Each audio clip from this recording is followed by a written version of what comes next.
سلام، مرحبا بكم في فيديو جديد. اليوم غادي نوجد معكم كيك مختلف تماما على الكيك العادي. هاد الوصفه الا جربتوها غتوليو مدمنين عليها.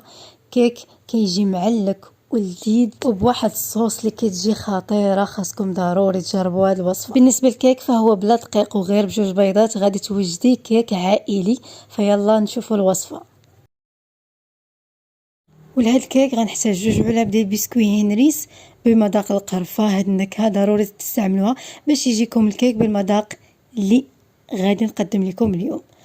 كنطحنوه على هذا الشكل حتى يولي على شكل بودغ. كنطحنوه مزيان، من بعد كناخذ بول وكندير فيه 2 بيضات بحراره المطبخ، ساشي ديال الفانيق، بيصه ديال الملحه وكاس ديال السكر. وكنطرب مزيان داك البيض مع السكر حتى يذوب السكر.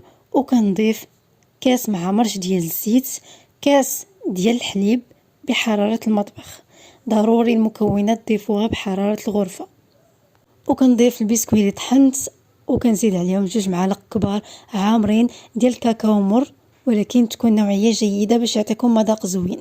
صافي كنخلط كلشي بالطراب الكهربائي. الا ما كانش ديروا الطراب اليدوي اولا جمعوا كلشي في الخلاط الكهربائي. من بعد كندوز نضيف 2 خمارات، يعني في المجموع عندي 16 غرام ديال خميره الحلويات. وكنخلط مزيان حتى تنسجم ليا مزيان هاد الخميره مع الخليط. والقوام ديال الكيك كيكون خفيف كيف ما كتشوفوا معايا. من بعد كندخلها الفران على حراره 180 درجه. تقريبا كتاخذ من 20 حتى 30 دقيقه. كتبقى المده على حسب الفران ديالكم. بالنسبه للصوص كندير لها 2 كيسان ديال الحليب، 2 معالق ديال السكر، 2 معالق ديال النشا، ومعلقه كبيره عامره ديال كاكاو مور. وكنحرك مزيان هذا الشيء على البارد. عاد كنديرو فوق العافيه. من بعد ما كيتقال ويولي القوام ديالو على هذا الشكل كنزيد الشوكولات، تقريبا 6 قطع ديال الشوكولات. كنحرك مزيان حتى يذوب الشوكولات. عاد كنزيد ياغورت ديال الشوكولات اللي كيعطي واحد النكهه زوينه لهذا الصوص. صافي الصوص ديالنا كتكون واجده باش نديروها فوق الكيك مباشره من بعد ما خرجناه من الفران.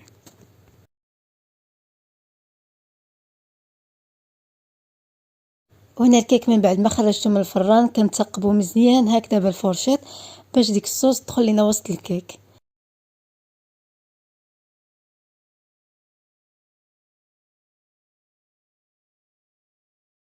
وهنا صافي خديت ديك الصوص ومباشره حطيتها على الوجه ديال الكيك. كنقادها مزيان. اما بالنسبه للتزيين فكتزينوا على حسب الرغبه ديالكم. هنا من بعد ما درت ديك الصوص غنخليها تبرد واحد شويه. عاد كنزينها ببسكوي اللي طحنته من الجناب. وهنا كيف ما كتشوفوا معايا درت البسكوي في الجناب والوسط حكيت شويه ديال الشوكولات. وهذا هو الشكل النهائي ديال الكيك. كيتجي لذيذه بزاف. خاصكم ضروري تجربوها وكتجي معلقه ما غاديش تشبعوا منها. بالصحه والراحه.